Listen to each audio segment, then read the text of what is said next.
My first one, which I didn't realize was a near-death experience till I was familiar with PMH Atwater's book, Forever Young. And I had a prenatal, and I actually ran it in regression. It was pretty traumatic. And I saw my mom didn't almost carry me and how she was bleeding, and me as spirit watching her.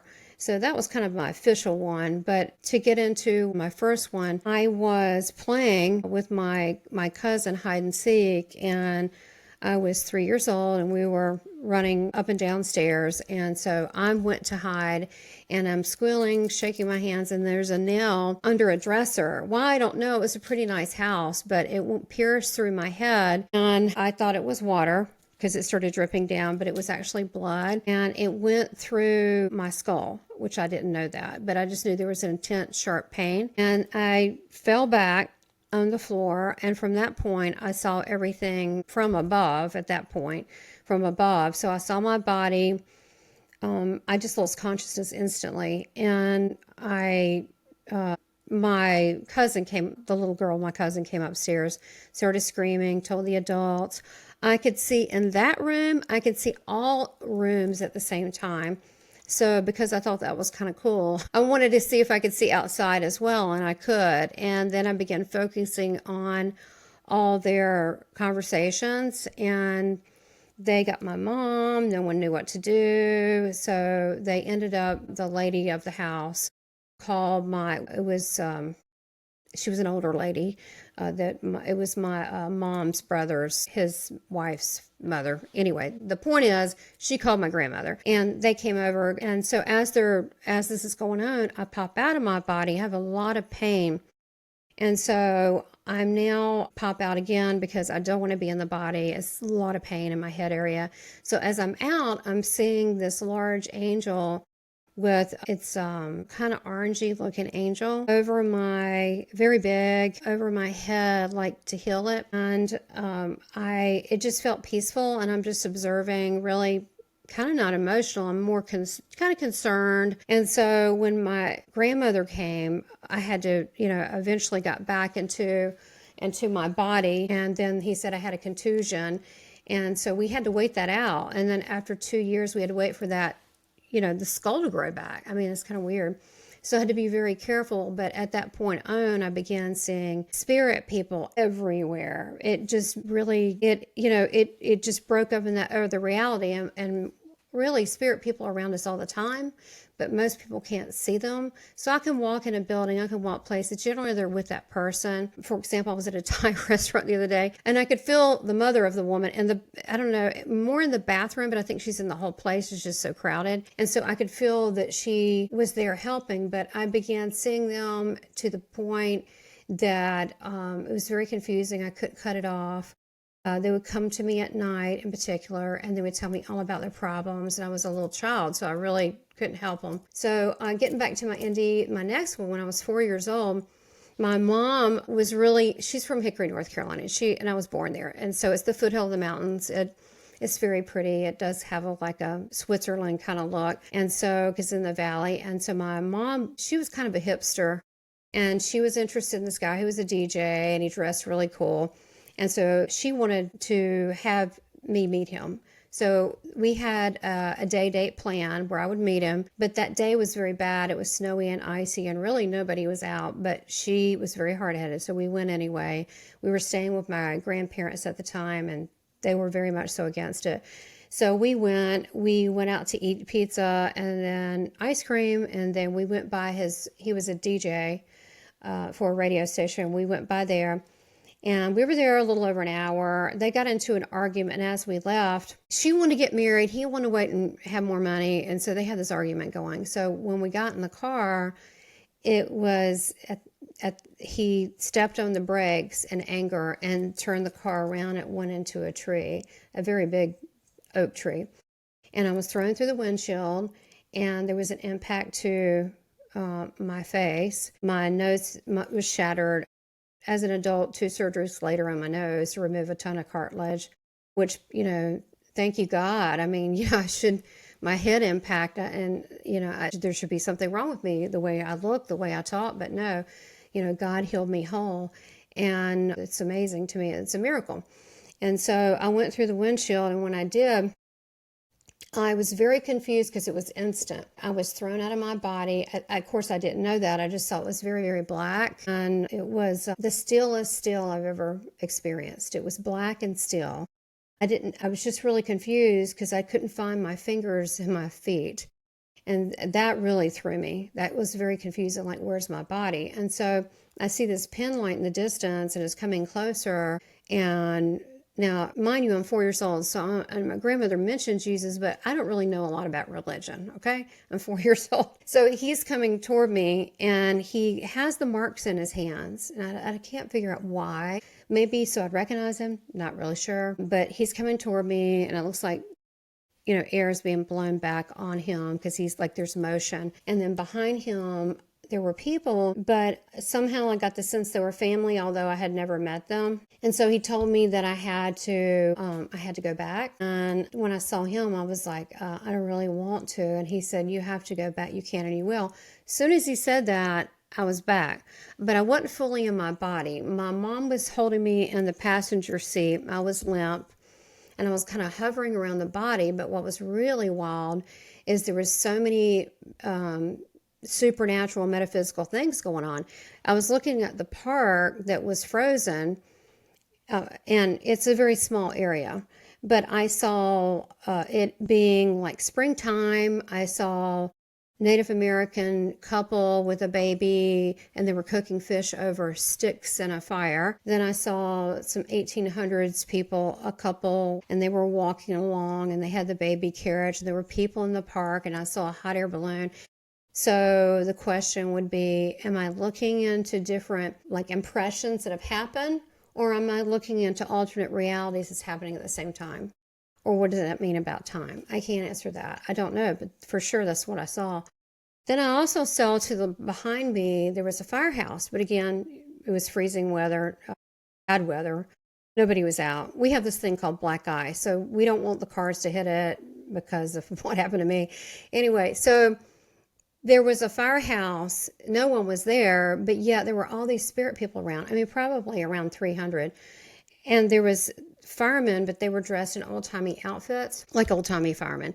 And they were just concerned. I mean, I didn't sense they were just concerned. And then I saw people in different time period outfits, like the 30s, the 40s, the 50s. And then a lady put her head in the car. They couldn't see it, but I could. I'm still hovering above my body. I'm not in my body. And she said, so they're talking to me as spirit. And she said, hi, I'm Judith Hafner. Your grandmother knew my mom and shopped at her jewelry store. I swear this is true. And then I looked in the back seat, and I saw people in the back seat, and one of them was a young girl named Catherine. Well, I was like, who's that? I don't know anybody. So it was many, many, many years later. I mean, like, I don't know. I mean, I was a little kid. I mean, I would say I only found out about this 20 years ago, but my grandmother had a sibling that was named Catherine that died of tuberculosis. See, I didn't know that, but that's who was there. And they were all gathering, and I kept hearing, she's the one who carries our voices. She's the one who carries our voices. So I really didn't know what that meant. So, a lot was going on. And then to the right, I saw my guardian angel, which is Uriel, which later I found out was the archangel, which means the fire of God. And it was orange. And then I looked beyond her, and I saw this. It looked like a very active God portal. And the only thing that comes close to it, honestly, is David Ditchfield painted it.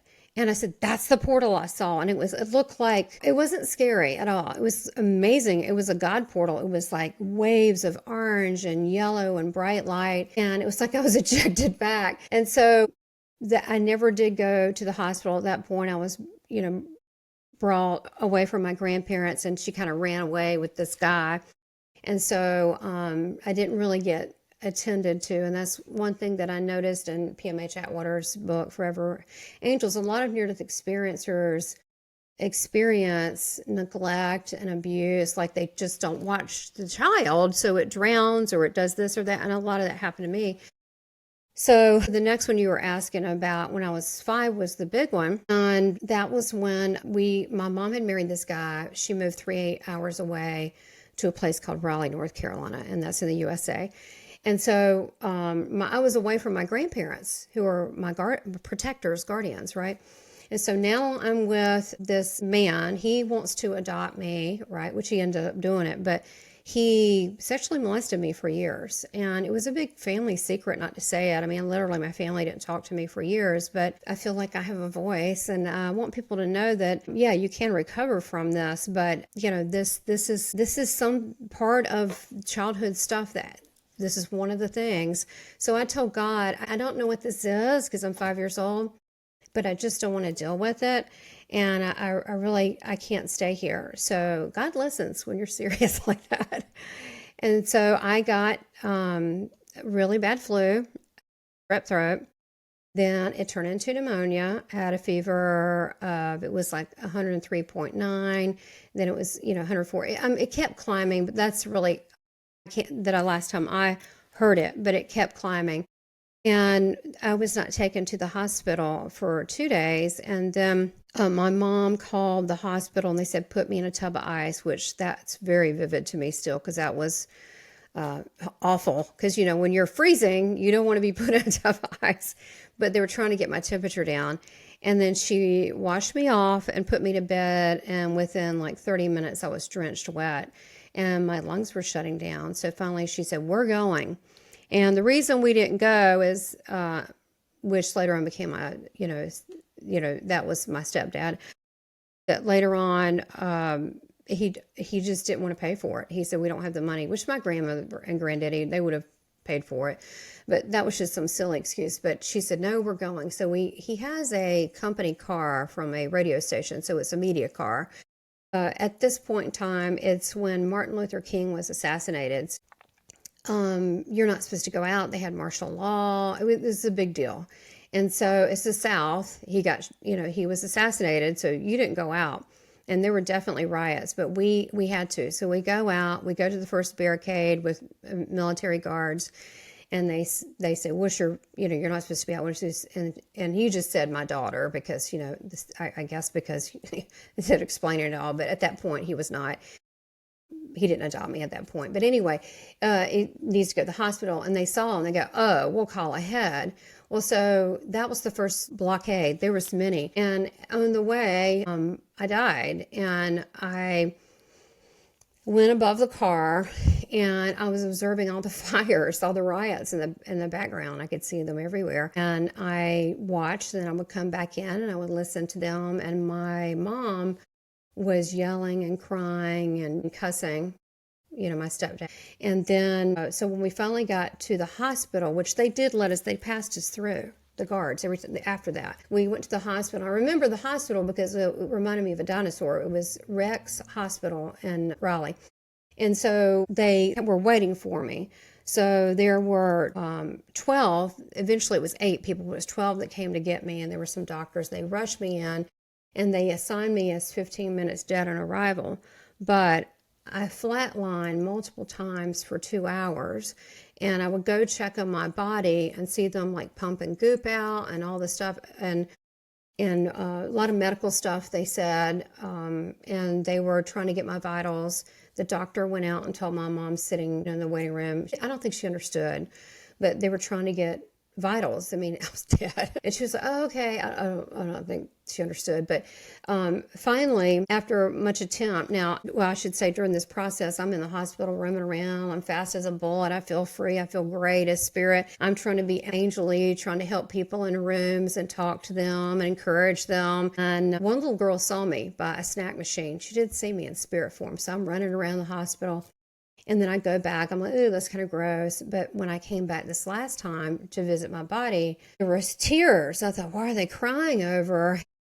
The doctor, there were 2 male doctors, and there was one male, like orderly, and the rest were female, and said that I have a daughter her age. And the nurses were crying, and they covered me with a sheet. Pretty sad. That kind of even bothers me. That's kind of final. And so someone saw me, I don't know how, like just a touch of breath. And they immediately took me into, it was like a breathing tent, oxygen tent. And I was put in an induced coma, which is where I spent days with Jesus. But before I mention that, I know you got questions about it. Before I go off to why I'm in that coma and how I got to heaven, just real quick, there was two Catholics, a priest and a nun, and they were doing the rosary, and they said, "Blessed are the innocent." Well, I didn't know they were talking about me. So kind of found out many, many years later that was a Catholic hospital, which is interesting. I remember that because I was raised Protestant. And so when I saw them, immediately I was in this beautiful field. It was so green, the color so vivid. And there was a man kneeling down to my right side, and he had my right hand, and he was smiling so beautifully, and he had all this light source coming out of him. And I immediately knew, and it wasn't just knew because I'd been told, it's like my soul knew, like, this is Jesus Christ, Yeshua, Ben Joseph, right here, they're right here. And I was like, "You're that man that I talked to that my grandmother's one told." He goes, "I am," and he kind of giggled. And he said, "I have something to give you." And I said, "A toy," and he laughed. I loved how he laughed at, me. That was cute. And he has beautiful teeth. He's super handsome. And to me, he looked Mediterranean. He didn't look white. He didn't look black. He looked like a person that was from that particular area. And he had a very unusual beauty, but his soul was beautiful. And he told me that I had to go back.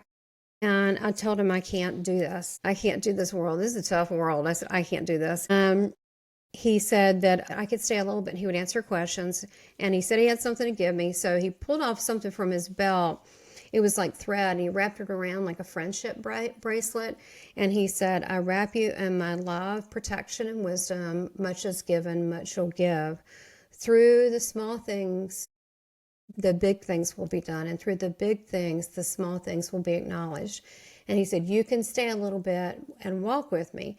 So we started walking, and I noticed that the grass was curling around his feet, and that the grass had life. The trees had life. The flowers had life. The clouds were following him, because I was going, "Wow, this is kind of unusual." And they were all following him almost in a whisper, like I don't know, some kind of praise. I can't make out the sound, but it was a whisper. It was beautiful. And so he said, "Let's go sit here." And it was a big rock. I couldn't get on the rock. I was too short, so I kind of just leaned against it. But he sat on it. And then there was a big tree, very big, very pretty, and it had these red cherry grapes with flowers on them. Kind of reminded me of like a cherry blossom, but with red grapes. And he said, "We don't eat from this." And I'm thinking, okay, got some questions, not really concerned about the tree. That's what I'm thinking. And I said, "Okay." And he asked, "What do you want to know?" And I was like, "I don't know." And I'm a kid, so I said, "How's electricity made?" So instantly he downloaded telepathically how it is. So I knew. I was like, "Okay, well, that's done." And then I asked him a few other things. So that kind of ran out because I'm so young.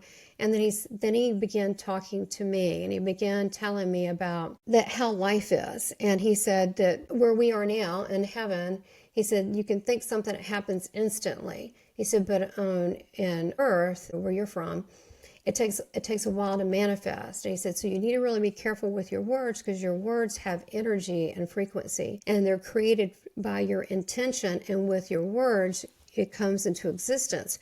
So you want to speak life, positive things you really want to happen to manifest. Well, an example would be you want to say, "I'm so sick over this," because you just curse yourself to be sick. So it's really important, the words, and you don't want to curse other people. And so, we got to work on that. You just catch yourself and, regroup. But he says, very, very important. And so I said, I was more interested how fast things are done in heaven. I was like, okay, like how? And he goes, well, if you want to be someplace like ski on the Alps, boom, you're there. And I said, can I try? He goes, you can try. And so I visualized us being in a little boat in a river, and we were. And then these three little fish came up to him by the boat on the right side. He's like the right, I'm at the other end, and we're in this little stream. Everything's beautiful. And the perfect weather, you can imagine. And he picked one of the fish up and said hello to it. And he put it down. He goes, this is how we fish here. So then next we're back to that tree. And then he told me that I had to go back. And I argued really honestly quite a bit. I did not want to come back here. Because, the whole dying part is kind of awkward and all that. But in that presence, once you're there, there's such a significant amount of love. It's so unconditional and so overwhelming that and then you remember how earth, you have mean people, there's wars, people say horrible things. And then you're like, wow, I just really want to stay here. So he said that I had to go back, and he said he had a mission for me, and that he wanted me to tell people that he was real, that heaven's real, and that they're loved and they're never alone. And then he wants me to teach them how to love. And I was like, I don't think I can do that. And he said that I wasn't the only one. He said he had other people, which made me feel a little better. It did. It's a big message. And we kind of know what happened to him on that. Of course, I didn't know that at the time. I didn't know that much about him, just a little bit. And of course, now I know him very well. So I had to go back. He said that my mother needs me. I said, she'll be fine. And he said, no, she needs you. You've got more love in you than she does for herself. You need to teach her love. I said, I don't know how. And he's like, well, there's no right or wrong way. And he said, but this was, part of my role. And so I knew my mission when I came back. He also said he would send me one person. I remember this because I was 5 years old, but he said, I'll send you one person to make this life better. Of course, I had to wait till I was 19 to meet my husband, who is like an angel. He's like so sweet, kind.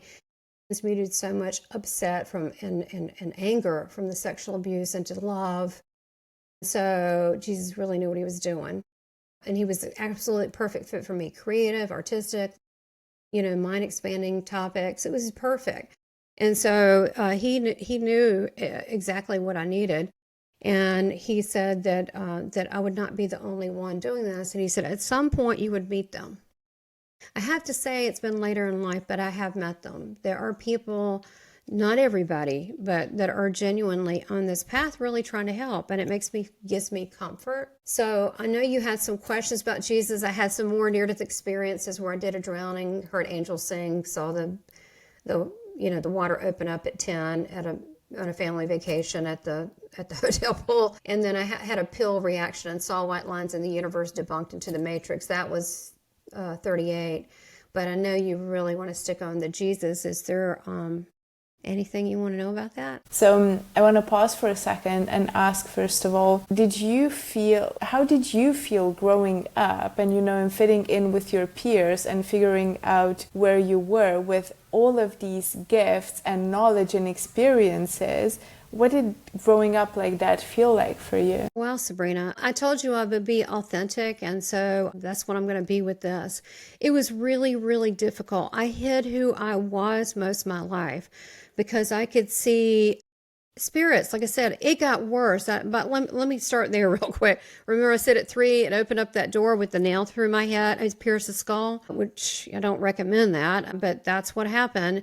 And then again, another impact to the head, right? And so at 4 and 5, each time it became more advanced. So I began to see angels. I see demons. Growing up, it was tough. I'm telling you, I had no one to talk to. I saw, they were demons. I'm just going to tell you. They looked like humanoid, like male.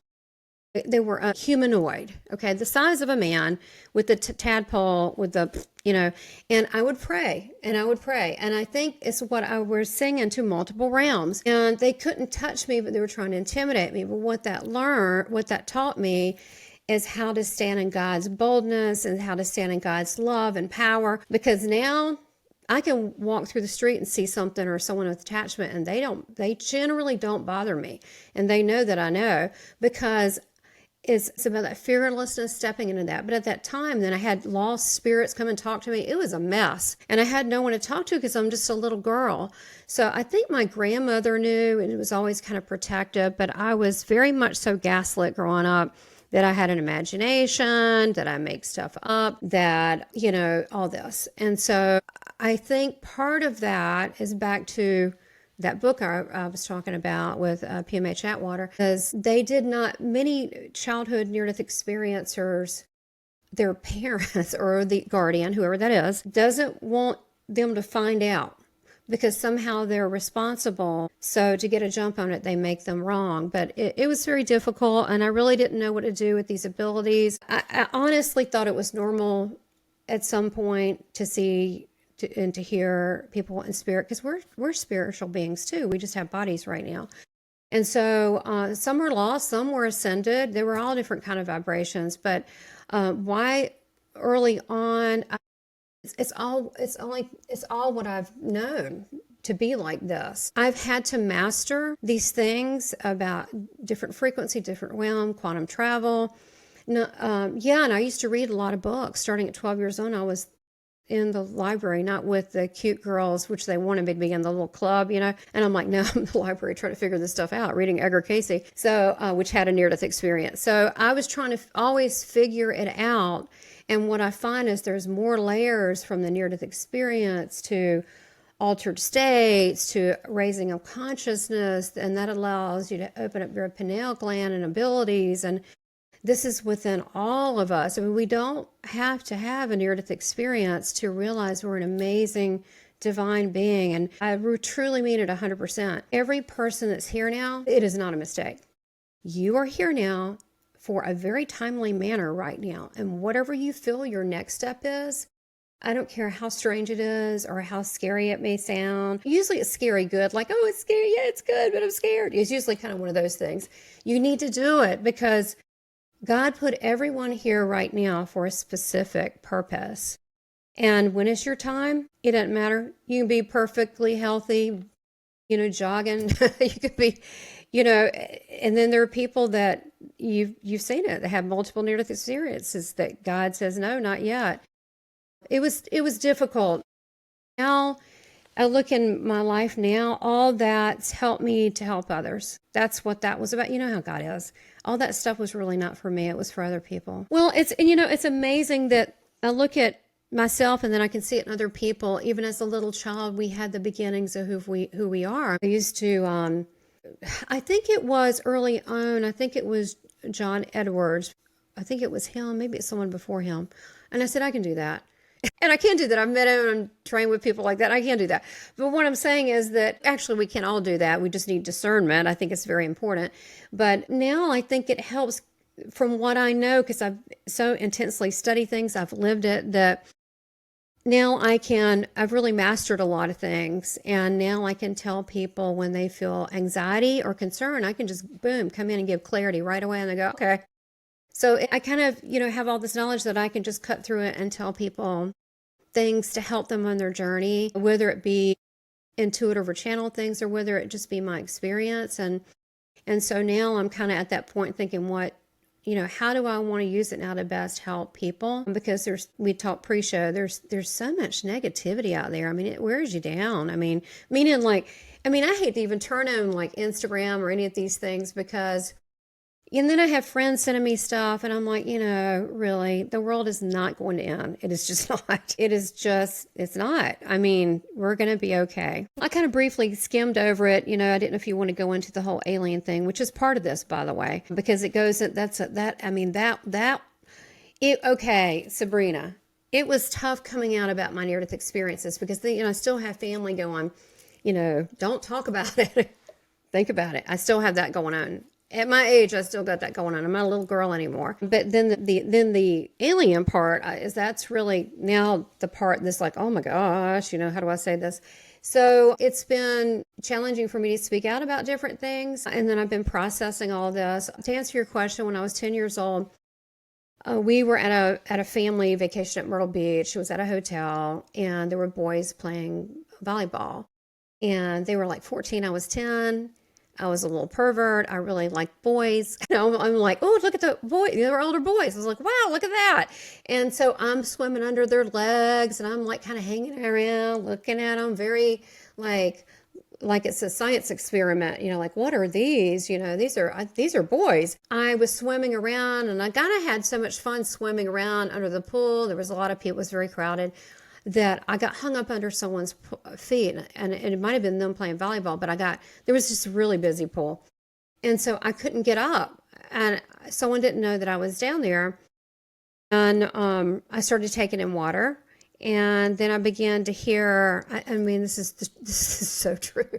I began to hear a choir of angels, but it was like layered angel sounds, like la, but layer. I was like, no, not again. And that's what I thought. Oh no, not again. And then the water started opening like light, in the middle of the freaking pool underneath, like light. I'm like, oh no, I guess I'm supposed to slip in there. And then I woke up and a lifeguard was, getting the water out, was coughing up water. And my mom was standing above me going, what'd you do now? So I wasn't exactly safe to talk about these things. So that was that one with the angels. And then the other one, which I find really interesting, it's very different. When I was 38, I had every time I'd have, that time of the month, I'd have horrible headaches. And they said, well, it's menstrual, it's hormonal, hormones, or whatever. So my doctor, a GM, said, you should take this, it'll help with your headaches. So, at that time, we didn't really have, Google where we could look and see. So I was like, okay, so back when we trusted doctors and we trusted everybody, and so that's what I did. And I took it, I was like, oh, I don't like this. And then I took it like on and off for a week, and I'm like, I just feel like I can't wake up.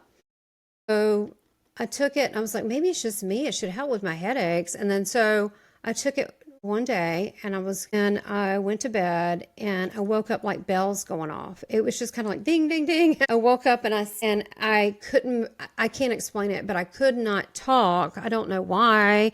I could not move my arms. I was like frozen, and I'm like, that kind of surprised me. And then I wanted to wake up my husband, but I couldn't move or say anything to do it. And so I kind of just compelled my body to sit up like Frankenstein. And it was like, I just sat up and I didn't really understand what's going on. I was like, I don't know what this is. I took one little pill. This can't be a big deal. So I went into the room with the TV, the television, and I thought, well, if I just turn that on and follow what they're saying, I should be okay. I'll just snap out of this. I mean, it's not like, this shouldn't be a big deal. And so I turned it on, and I sat on the sofa, and I couldn't understand what they were saying. Then I started hearing white noise. Then I didn't know my name. Then I didn't know I was male or female. And then I started seeing the furniture in my room dissolving and turning into white lines. And everything looked like, this is way before the Matrix or anything like this, okay? And everything's turning into little white lines like constructs. And then next thing you know, I'm in the galaxy, even though I can see myself sitting on the sofa. And I'm in the body's there, and I'm in the galaxy, and I'm just thinking how pretty it is. It's very pretty. And I'm looking, where's the nebula? This is beautiful. And so I have consciousness also. My body is not linear. And so I'm bilocation. So I take one little finger and I just start poking my leg to get me back in. And I kept doing that till eventually I came back and then had consciousness. I did research what it was. This jerk was putting me on some kind of psych drugs. I was so angry about it. I did like a whole detox program. So I was so angry because that was against my will. And really, oh my gosh, I can't imagine if I did the dose he wanted, I would have never woken up for real. And it happens all the time with you got to check on these things. You can't trust. You got to use your own intuition about your own body and your own needs. To me, when that happened, I realized that we are holding, now this is big, we're holding things together with an agreed upon reality through these constructs. So it's like, coloring books when you're a kid and you got these little lines and then you color in there. With our intention and consciousness, we agree on this reality. So we filled in the grass with color, and we fill it in how beautiful it is. And this is why Jesus said that it's manifested instantly in heaven, because of our intentions is exact. There's purity there. There's no duality. There's no counter intention. There's no, I'm not good enough. It's just that. But here we do manifest things, and we think it's synchronicity or God. God gives us free will. We're here doing that. So we also have things that we agree to and we don't agree to. For example, I have opportunities presented to me, but I'm like, I go, that doesn't feel right? So I say no, right? Nothing maybe's wrong with that person or the thing. It just doesn't feel right. And then I have other things that I go, well, this feels very nice.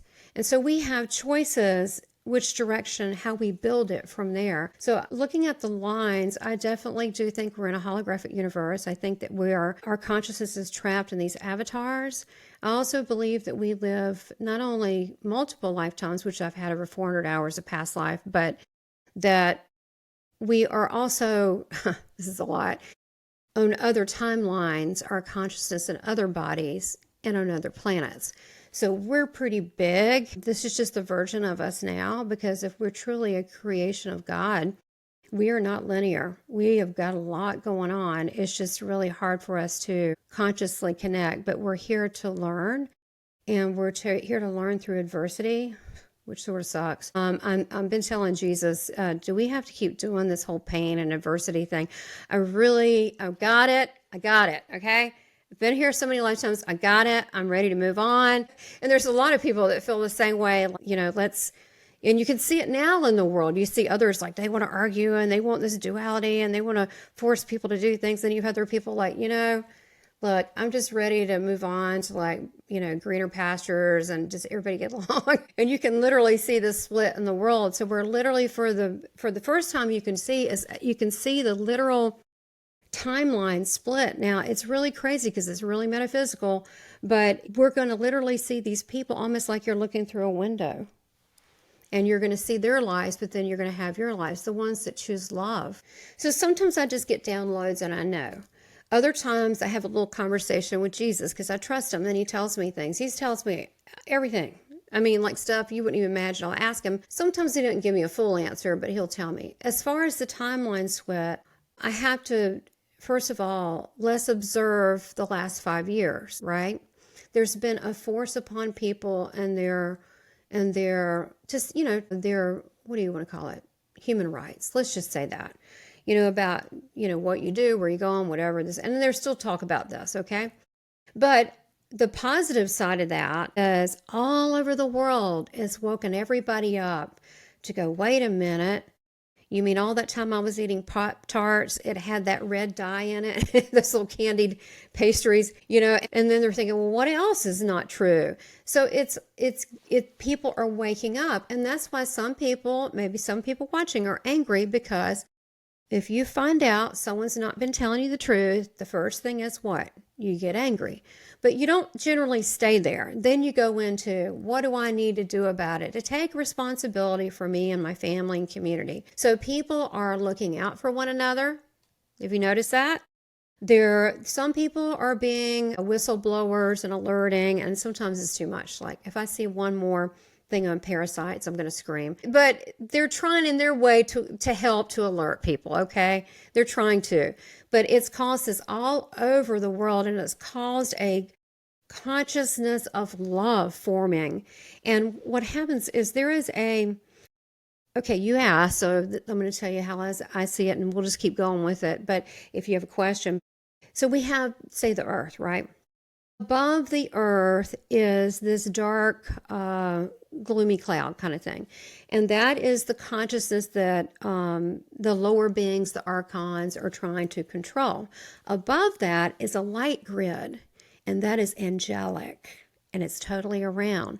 So people that are light workers, I don't like to do the astral or out of body, because that's where all the gooey, murky, weird stuff is. I don't do that. I like to go right to the angelic realm and right to hanging out in the higher areas, right? It's like the bad neighborhood. Why go there? Just take the highway that goes straight to where you want to go. Don't take the side roads. So the astral travel and the out of body, you have this realm. So a lot of these lower elements are trying to shut down our consciousness from connecting from the divine. That is a universal no-no. Nothing can stop you from your connection from the love of God. Nothing in the world. And so what you do is you put your conscious, like Jesus said, there's an internet light highway where I get to meet all my buddies around the world. I meet people all over the world that way. And then I'll get in an interview like this and they go, you were there. And I'm like, yeah, you were there too.